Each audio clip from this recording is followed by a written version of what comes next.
Tovot. Chazak Baruch, Shavua Tov Rabotai, Besorot Tovot. He 5 dans le mois d'Adar.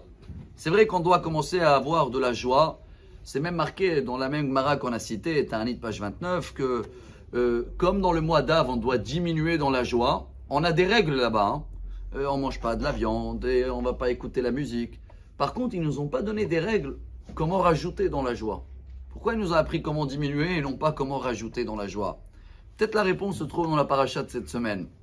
Il y avait un grand rabbin très connu qui est décédé il n'y a pas longtemps, en 2017. Il s'appelait le Rav Dov Yafa, ou Yafé. C'était le Mashgiach de la Yeshiva de Ponovitch. Après, il a vécu ici à Rechassim.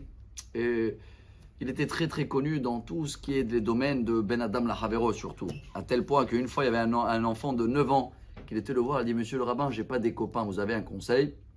Il n'a rien dit, mais une semaine après, il a téléphoné à la maison, demandé aux mamans quelle école il est et tout. Je vais aller parler à la directeur et je vais faire un cours là-bas. C'était quelqu'un qui prenait les choses tellement à cœur que cette histoire-là, c'est raconte quelqu'un qui avait un enfant, justement, qui était beaucoup des soucis de santé. Et il était avec ce rabbin dans la voiture et il a demandé une bracha. Mais le rabbin, toute la route, 2 heures, rien, silence. Après, au chemin de retour, le rabbin, il dit, Miché Bérach, il commence à faire une bracha. Il a dit, écoute, je ne pouvais pas encore être à ta place dans l'allée. Et je ne pouvais jamais imaginer tout ce que tu traverses. C'est tellement dur. Et même là, je ne peux jamais m'y mettre à ta place. Mais je comprends un peu mieux tout ce que tu traverses. Et ce monsieur a témoigné que ça a donné la force pendant 15 ans après. Pourquoi on apprend tout ça dans la paracha? Vous savez que Aaron à Cohen, il portait dans la paracha les noms du peuple d'Israël sur son cœur. Toujours. C'est le Hoshen, pectoral, je crois qu'ils disent en français. Et de quel mérite il a eu ça? Parce que quand Moshe il a eu la mission d'aller sortir le peuple d'Israël, il a dit, mais Hachem, il y a mon frère, c'est le plus grand, lui, 3 ans d'écart ils avaient. Dieu il a dit, t'inquiète pas pour ton frère. Vera'acha vesamach belibo. Quand il va te voir et tu vas l'annoncer que c'est toi et pas lui, il sera content comme si c'était lui.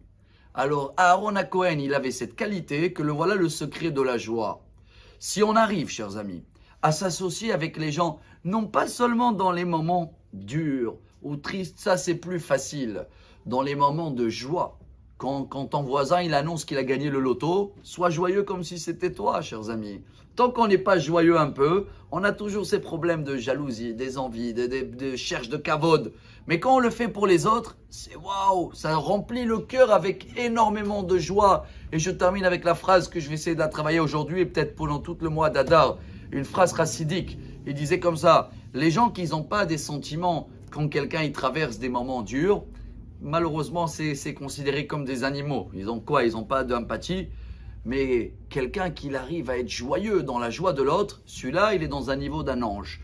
Voilà la recette pour la joie. Bonne semaine, des bonnes nouvelles, Be'ezrat Hashem. Bonne santé, Shavua Tov Marabi.